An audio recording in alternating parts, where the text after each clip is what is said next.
got a stack of books today. I'm gonna just sift through. I'm gonna show you guys some I haven't read. All of these I intend to, though, so I eventually will. Some I've started and stopped. Some I've actually read. But all of them I'd like to share with you guys, as well as their good sounds. So we're gonna tap and shuffle our way through these books. This first one here is called Neuromancer.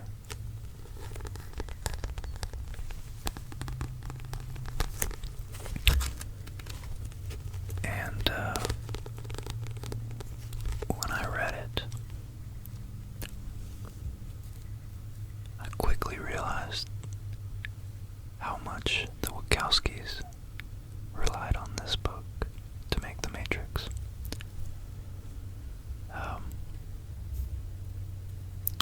It's very Blade Runner-esque. It's really filled with all sorts of lingo.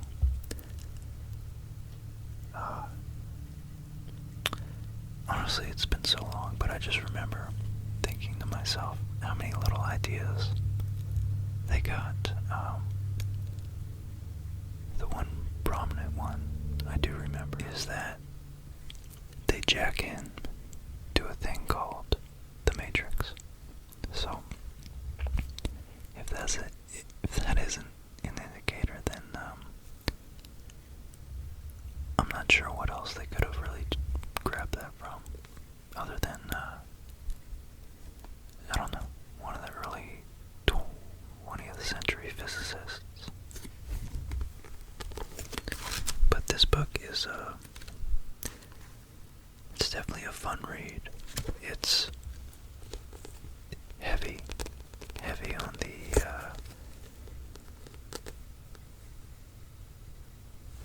I don't know what you'd call it.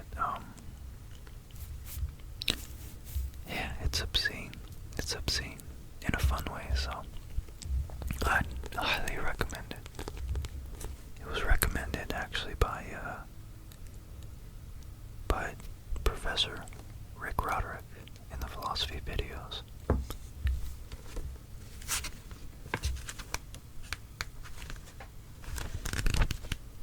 I think he was in one of his post-modern lectures about postmodernism.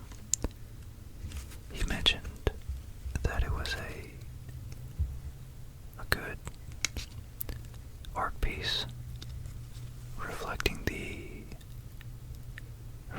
emergence of technology and the pervasiveness of technology in our culture by having one of the most unique opening lines of its time, written in the 1980s, which was, "The sky above the port was the color of television tuned to a dead channel." I thought that was very interesting. It's an image we can all relate to. I think even modern, very, very young, people in their teens right now can relate to that. They know what a television screen tuned to a dead channel would be. So, this is a great book. I'd recommend it. This next one, the movie is how I found out about this book, but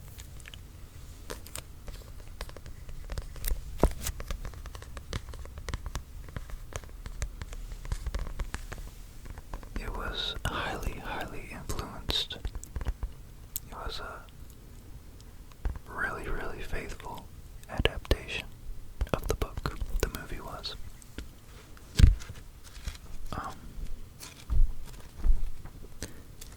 Yeah, I've marked up passages in this bad boy.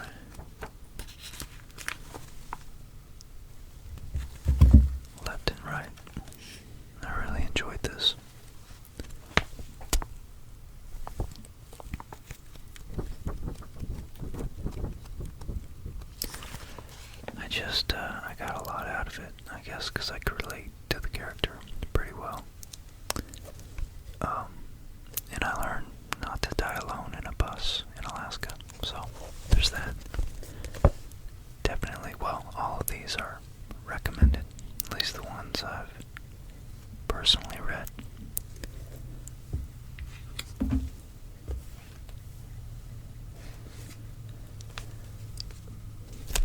This guy is a book about, well, essentially the mentality of a soldier. And honestly, it was recommended to me by one of my friends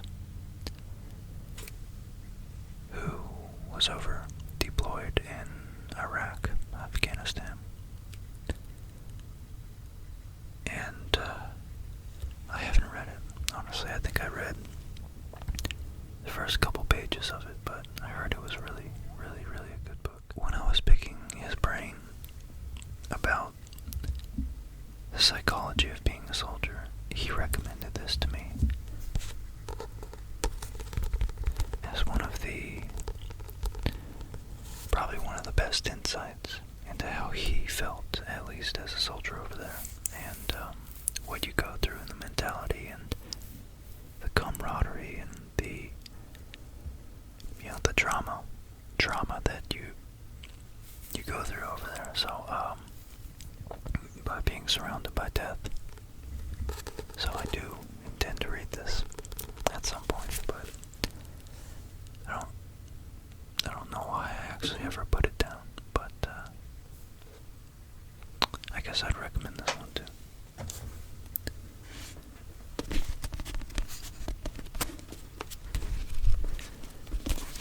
So this one was actually off of the list of great books to read by Jordan Peterson on his website. And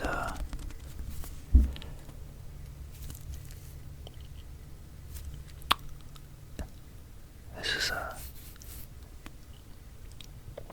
pretty accurate title because it's really about how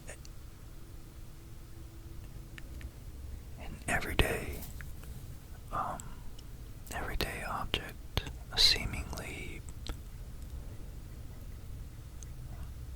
inconsequential object such as a car or a motorcycle or something that you have to maintain. It's about the gumption traps, as he uses in one of his phrases here, or as he uses as a phrase throughout the book. One of his themes is essentially how to keep your cool, and the underlying theme of this book is quality, and how we can discern what draws us to an object over other objects, or a path in life, or even a path of what you're gonna eat for lunch. Man, I'm not doing it justice at all. I actually listened to the audiobook. It's free on YouTube. Just search it. I highly recommend it, and you can read it faster because it's got the new speed up feature on YouTube, which I really, really, really love. It has a really good cover too to tap on, but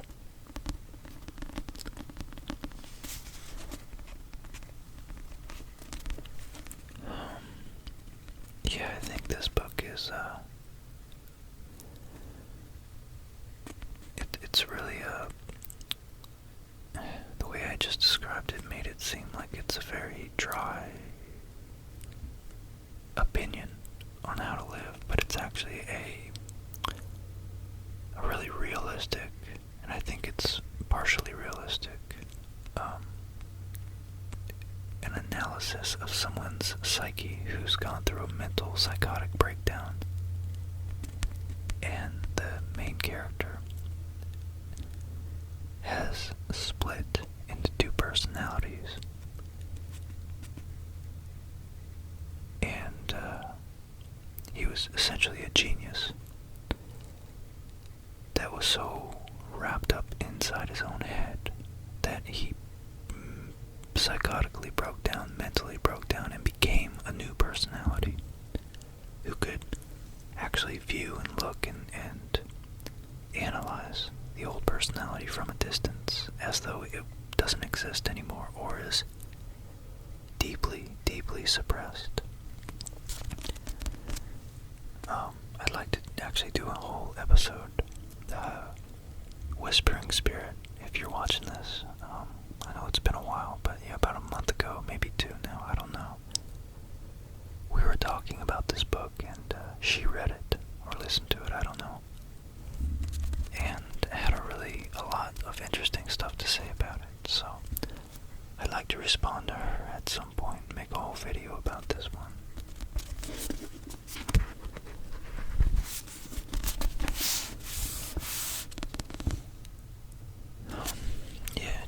It gave me a lot of insight into, I don't know, it sounds vague, but how to live your life the best way possible. So, I'll be talking about this more soon. Sin in the Art of Motorcycle Maintenance by Robert M. Pirsig. So, an inquiry into values.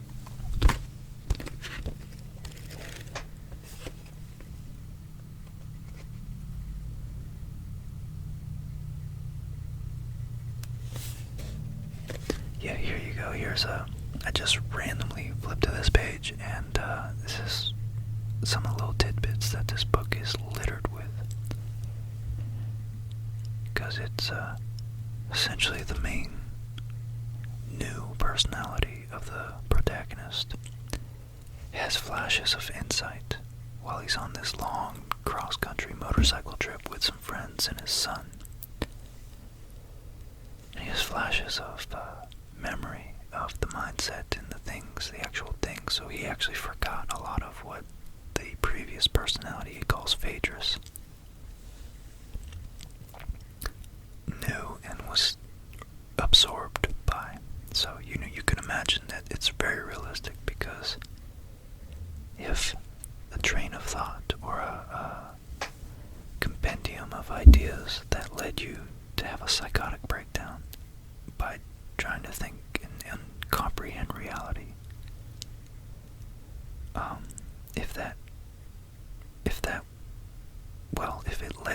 if it led down that path, then and a new personality emerged as a result of that and the breakdown, you would imagine that most of the material, most of the ideas would in fact be forgotten. That might be arguably the whole purpose, or the whole the absence of those ideas in the new personality might be the actual, the logical result, the fix, as it were, I guess, of the new personality. So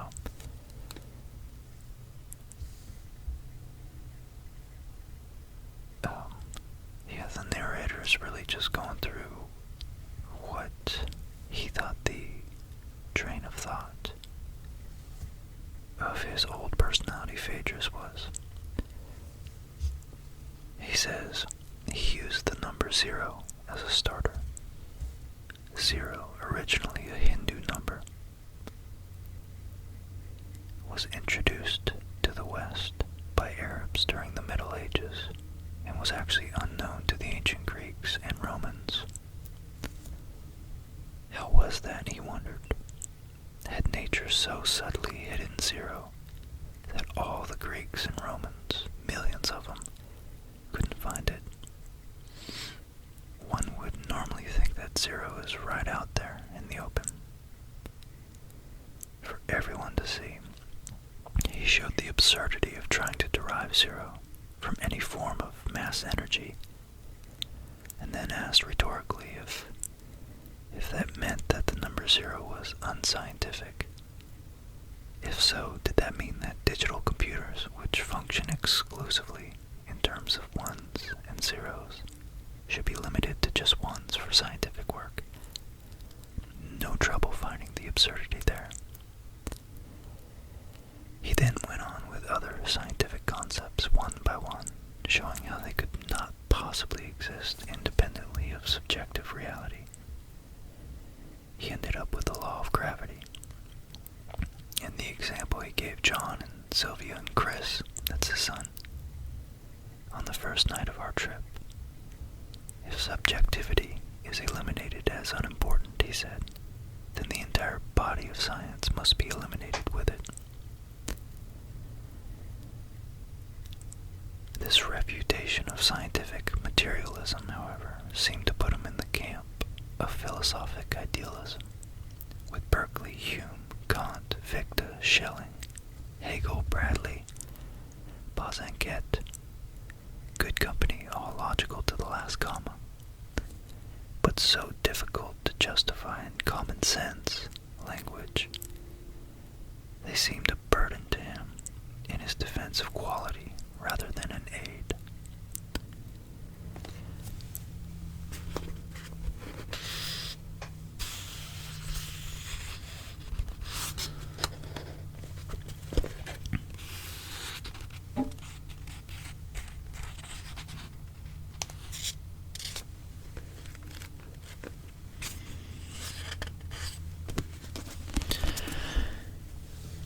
If you like that, then you will love this book. If not, definitely don't waste your time.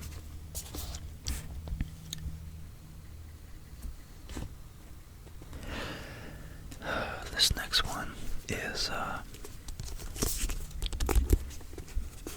actually, I had a friend who was infatuated with this guy. She was an English major. And, I don't know much more about him other than this book is considered a great, and that he writes really long run-on sentences, so.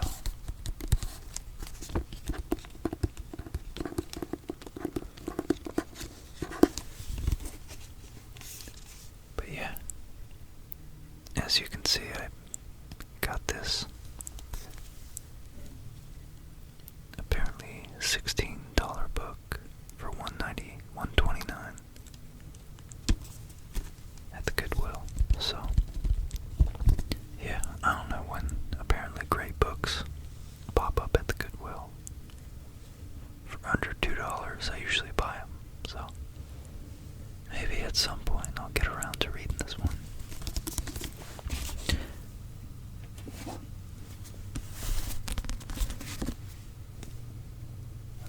This is another one. I must have bought these at the same time, or at least from the same store.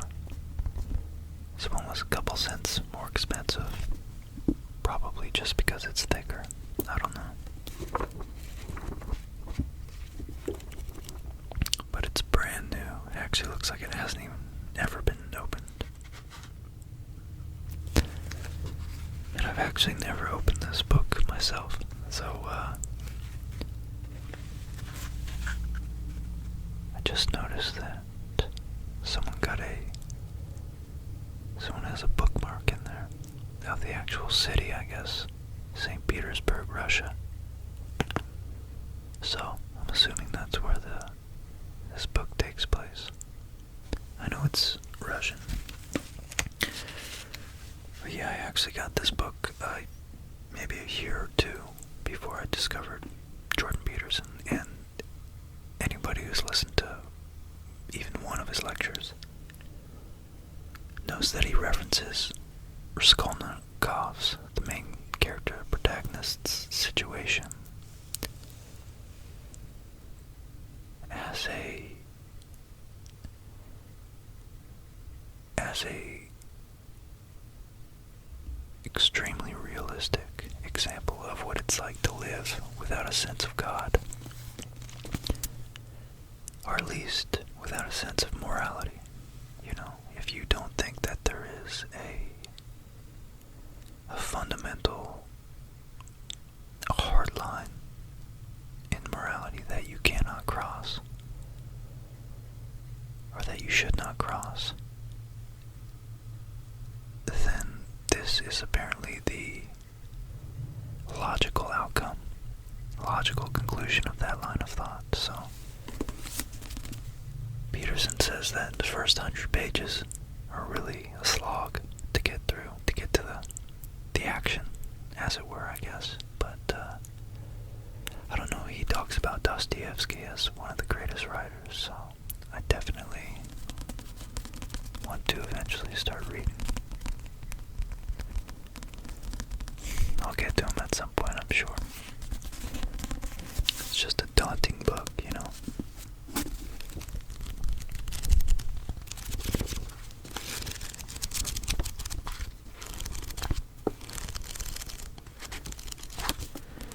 But for now, it just makes good sounds.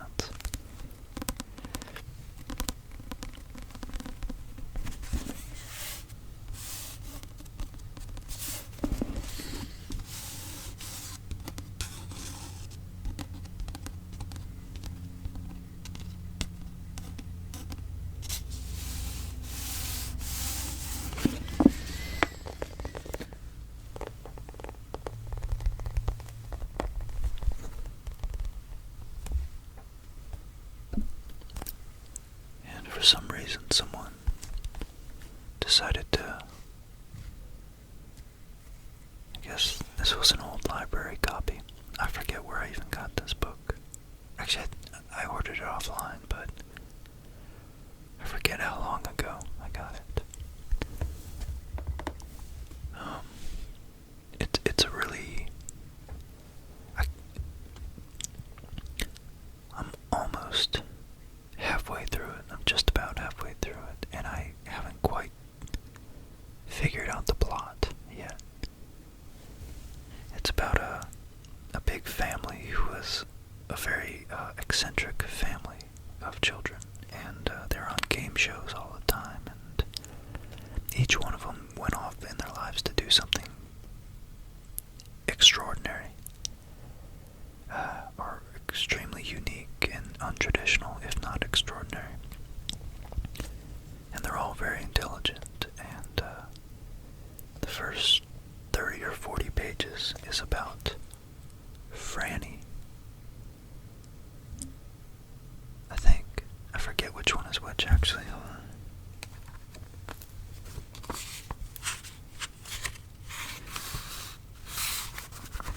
Yeah, it's Franny.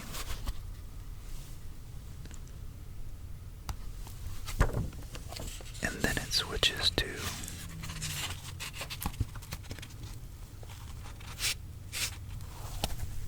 Zooey, halfway, or like only like 40 pages into it. And then for some reason the rest of the book's called Zooey, which is actually a guy's name in this book, so it's really weird. Yeah, I guess this is the guy who wrote the famous Catcher in the Rye that every high school student except me read. But I mean, so far it's definitely a work of art, you can tell. I mean, it's not boring to read. I just couldn't understand the plot. And it seems to be this girl Franny's discovery of herself through her exploration into, kind of, I could relate to it. Just kind of questioning what she's doing with her life. And then her older brother Zooey, kind of giving her advice. He's like an actor or something like that. But yeah, so far it's really weird. And he lives with his mother, so it's definitely a very interesting, very dynamic, very vibrant characters that he paints. But I need to finish it. It's like, I don't know if I'd recommend it, but I read this because a really, really good English teacher I had in 10th grade in high school recommended it to me. Or to a girl who recommended it to me. But I had the teacher too, and I highly valued his opinion, and unfortunately I never got to go back and thank him. He was one of my favorite teachers of all time. High school or college, actually, as a matter of fact. So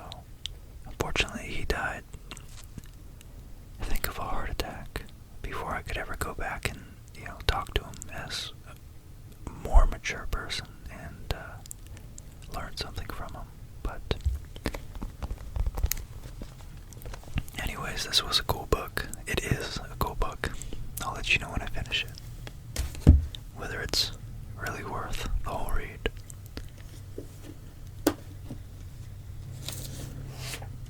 Okay. Henry David Thoreau's Walden.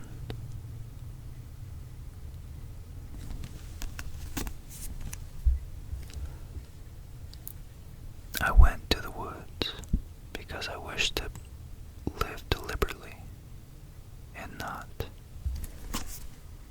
When I came to die, discovered that I had not lived. I was reading that backwards. That was really difficult.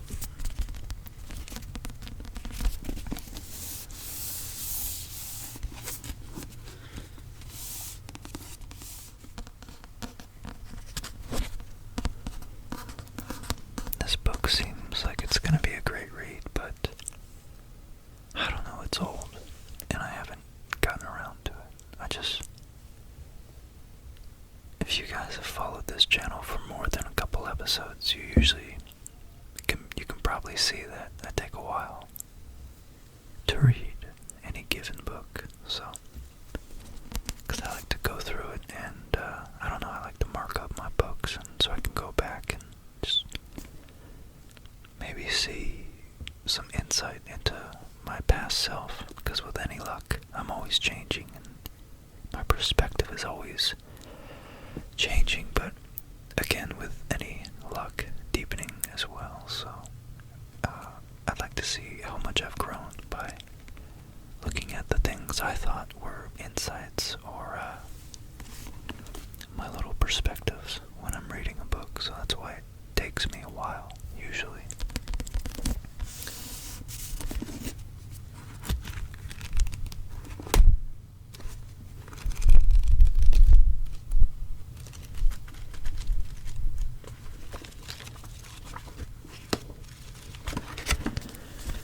Anyways, I've had this book probably sitting on my shelf for 5 or 6 years now. Never actually read it. Maybe I won't. I don't know. We'll see. But if I do, I will certainly tell you guys. This one probably seems kind of like an oddball, but I don't know. I know this guy. I know he lived a crazy life. Anthony Kiedis. He's the lead singer of the Red Hot Chili Peppers. A frank, unsparing, meticulous account of a life lived entirely for impulse, pleasure, and kicks.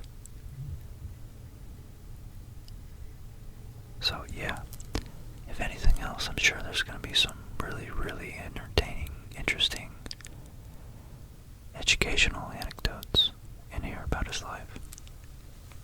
I knew he was the son of a Los Angeles drug dealer. I think he used heroin.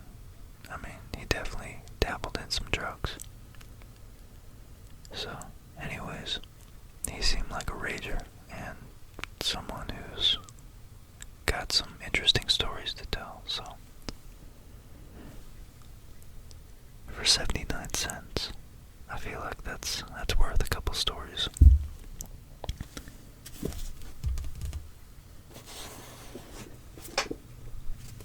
And for $1.29, anybody out there who knows Terrence McKenna, I may never read this book, but I'm sure I'll open it up soon. I just got this one.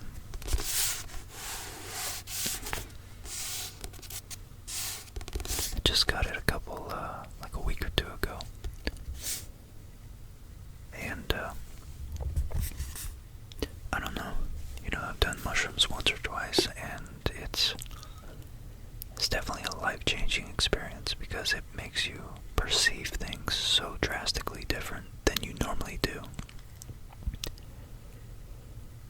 It diffuses, dissolves all the filters that you normally have because, and maybe it's hard to explain, but it's probably not, I feel like anybody who thinks about it for a little while will understand that it's essentially that our brain is actually ridiculously capable of filtering out extraneous sense input, and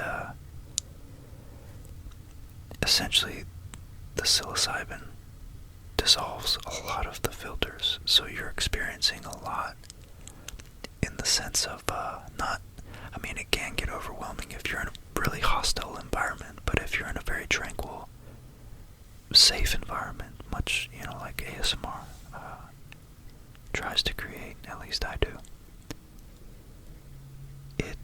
you experience it more like a child experiencing something, I don't know, something crazy, like going to Disney World for the first time. Everything's new, and you see even the most ordinary things, you see them in a different light. And I like this guy because he's so intelligent. He's not just some bum stoner hippie dude, even though he sounds like that until you actually hear the words he's speaking. There's gotta be hundreds of hours of his lectures. Not even lectures, just talks on YouTube, and they're all so fascinating. So I wanted to get this book and see what he actually wrote.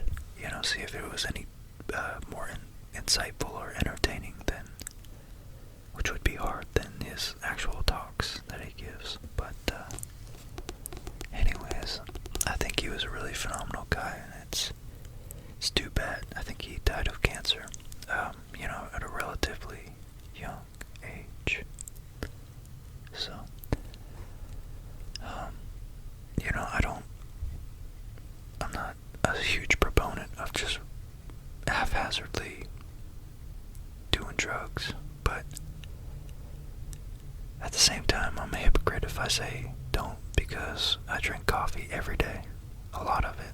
I drink alcohol, occasionally smoke weed, so it's all drugs, so I think it would be hard not to, and Lord knows what's in all the shit that they pump into fast food, so I think it's not detrimental to experiment as long as you're smart and, as long as you're open-minded as well, but if you're even considering it, I suppose you're open-minded already, but I actually particularly liked that he actually gave a talk at the, behind my shoulder, at the Young Society, and through Jordan Peterson, I've actually been getting into Carl Jung, so it's just fascinating that he actually read this next book I'm about to show you.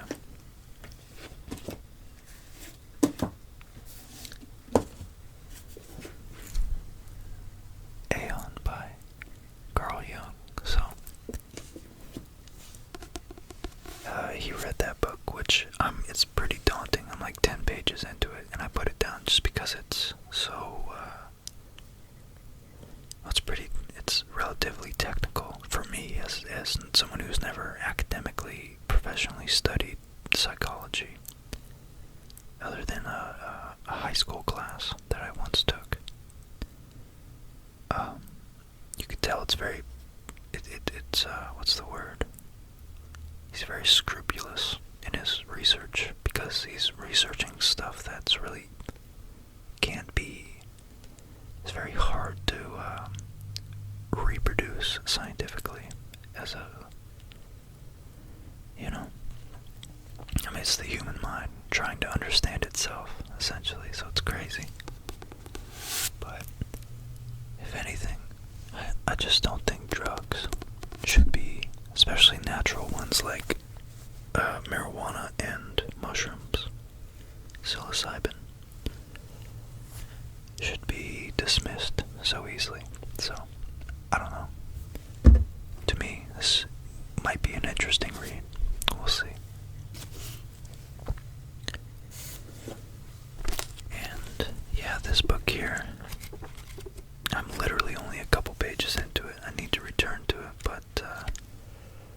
as I tend to do, I spread myself way too thin. So, I was trying to read like 4 books at the same time, and this is really, really dense, to me at least. So, it's really dense, and I didn't want to not give it the proper attention, and, I didn't want to bounce back and forth and forget what I had read, so.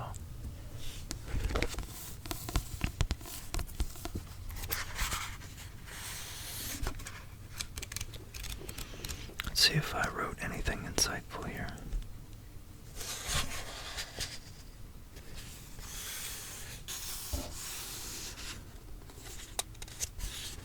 Yeah, this is literally the first page. It's like 3 paragraphs, and I couldn't help but underline, like, a lot of it. Pretty much all of it. So, it's,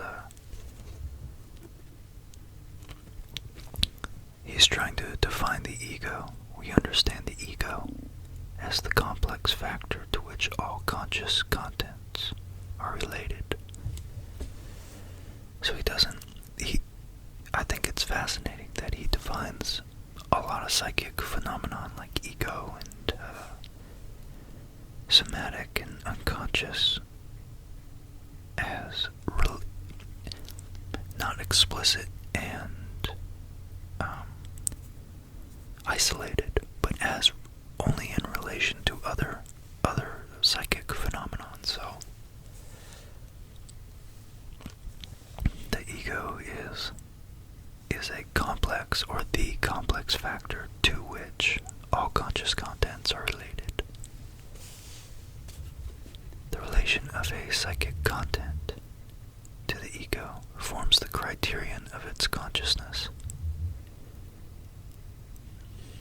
because no content can be conscious unless it is represented to a subject.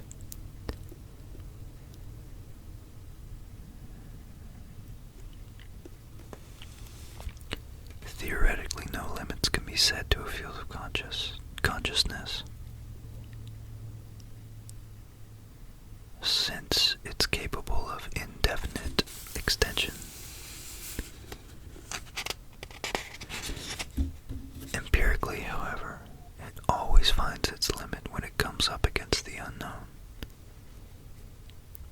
This consists of everything from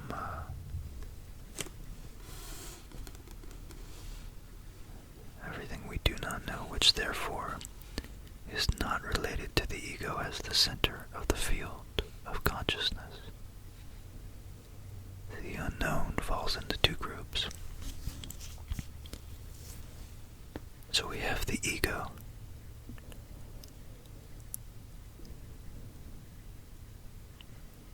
which is by definition everything that we know, and the perimeter, or the boundary of the ego, is the unknown, which he defines by separating it into 2 groups: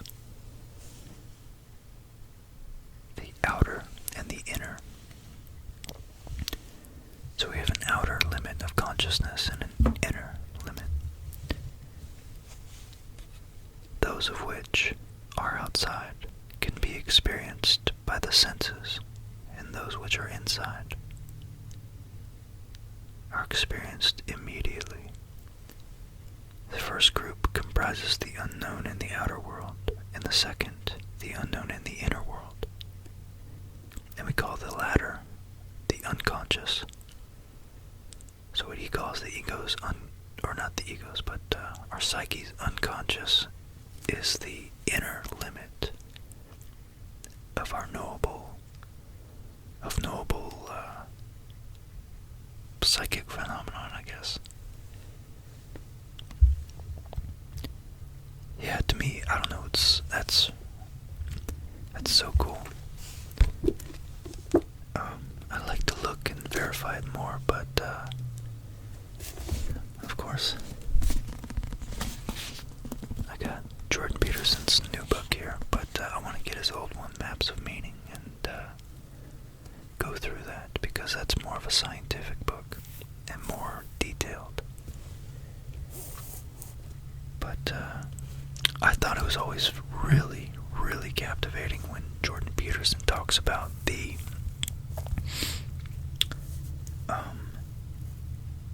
fact, and I'd like to verify it again, the fact that our brains, and the phenomena of consciousness that I'm experiencing, you're experiencing right now, is apparently the most complex thing in the universe that we know of, because of the network, the interconnectedness of all the millions and billions, I guess, of neurons in our brain. So you can imagine that's easy to understand how complex it really is, because if you have three people and each of those three people talk to each other, that's a connection of two other people for each person. If you expand that to 4, 5, 6, and 7, for 7 people, each person has a connection of 6 other people it can talk to. So it's yeah, to me,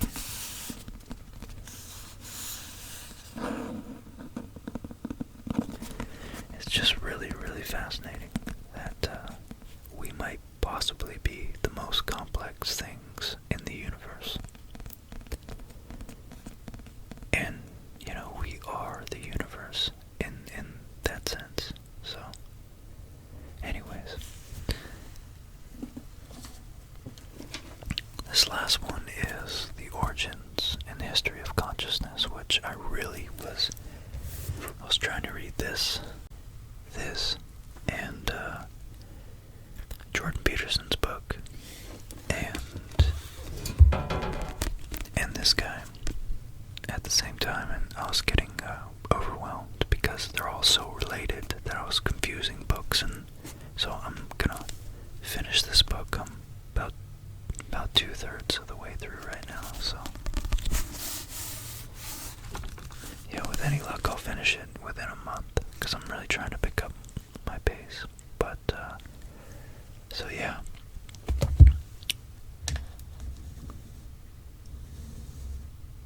tried to show you there, but those are my books, and I hope you enjoyed this. Those are the books I intend to read, some of them. I got a long ways to go. Glad you guys watched it. Thanks again to all my Patreon supporters, my PayPal donators, all of you guys who subscribe, all the likes, all the comments. I read all the comments, I watch all the likes. It really means a lot, and I do pay attention to everyone's comment. So, whether it's positive or hopefully negative with constructive criticism, I enjoy it and I appreciate it. Thanks for watching, guys. So, I hope, as always, you sleep well, and